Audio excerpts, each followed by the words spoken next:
इसका क्या इशारा माना जाए? अब अलायंस की अटकलें लगेंगी या नहीं? आम आदमी पार्टी लगातार अपने कैंडिडेट की चयन की प्रक्रिया में रही है। आम आदमी पार्टी ने अपनी पहली सूची आज जारी कर दी है और दूसरी सूची भी बहुत थोड़ी देर में आपको देखने को मिलेगी। क्या ये अब अटकलों में विराम लग गया है कि समझौता नहीं होगा या अभी भी गुंजाइश है? देखिए, मैं एक बात बड़ी स्पष्ट कह देना चाहता हूं कि हम 90 विधानसभाओं पे पहले दिन से अपनी तैयारी कर रहे हैं। हमने ये कहा कि हम 90 विधानसभाओं पे मुस्तैदी के साथ तैयारी कर रहे हैं और अब चुनाव में समय नहीं बचा।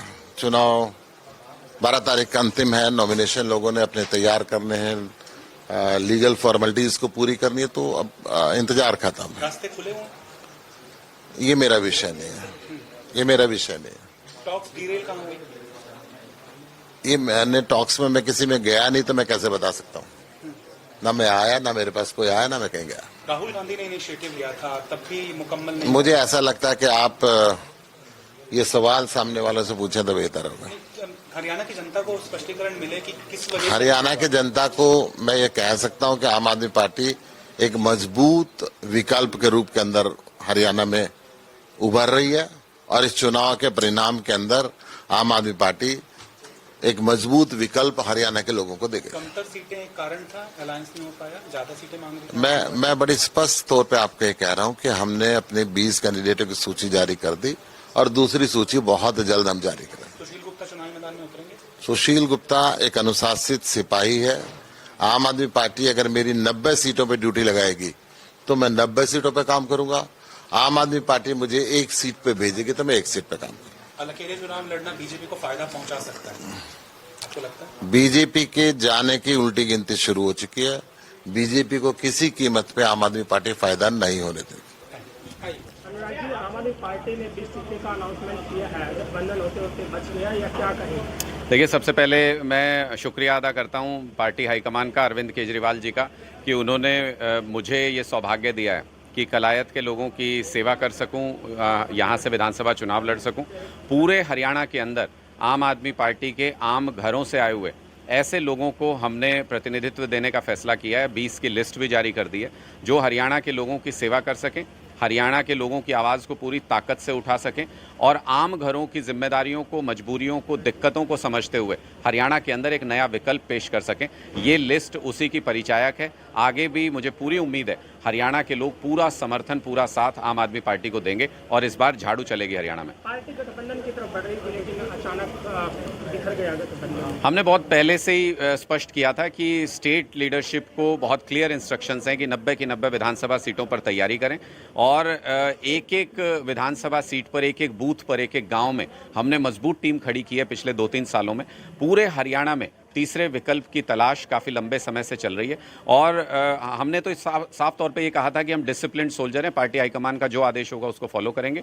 गठबंधन के बारे में हमारे पास कोई दिशा निर्देश अभी तक पार्टी से नहीं आया था, इसलिए हमने अपनी लिस्ट रिलीज़ करनी शुरू कर दी है। समय और रणनीति के हिसाब से जब हमें सही समय लगा हमने अपनी लिस्ट रिलीज़ करनी शुरू कर दी है। बहुत जल्दी बाकी की लिस्ट भी जारी होंगी। जैसे कहा सुशील गुप्ता ने कहा था कि अगर आज शाम तक लिस्ट नहीं जारी होती तो ये क्या कांग्रेस की तरफ से कॉन्स्पिरेसी थी कि डिले किया जाए अपने आप? नहीं, देखिए, मुझे लगता है हमारी जिम्मेदारी सिर्फ यहाँ तक थी कि 90 की 90 विधानसभा सीटों पर हम एक मजबूत टीम तैयार करें, मजबूत उम्मीदवार तैयार करें और आम आदमी पार्टी अरविंद केजरीवाल जी की विचारधारा 5 गारंटियों को लेकर हरियाणा के घर घर तक जाएं। हमने अपनी जिम्मेदारी पूरी तरह से निभाई है। स्टेट लीडरशिप ने ये गठबंधन का फैसला हमारे यहाँ पे सेंट्रल लीडरशिप और अरविंद केजरीवाल जी करते हैं। जो भी उनका फैसला होता वो हमको स्वीकार था।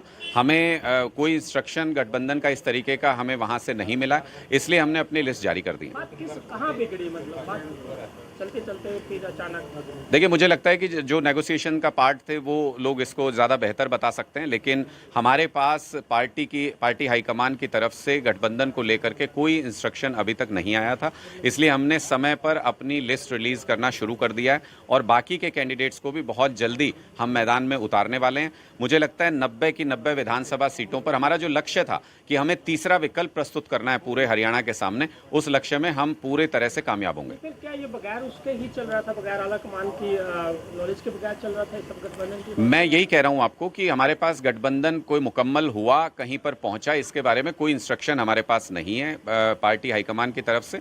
इसलिए हमने समय और स्ट्रेटेजी के हिसाब से जब हमें सही समय लगा हमने अपनी लिस्ट रिलीज करना शुरू कर दिया। बाकी सीटों में लग रहा है उम्मीद होगी या फिर सभी सीटें आज डिक्लेयर हो जाएंगी? नहीं, बहुत जल्दी हमारी अगली लिस्ट भी आने वाली है, दूसरी और तीसरी लिस्ट भी।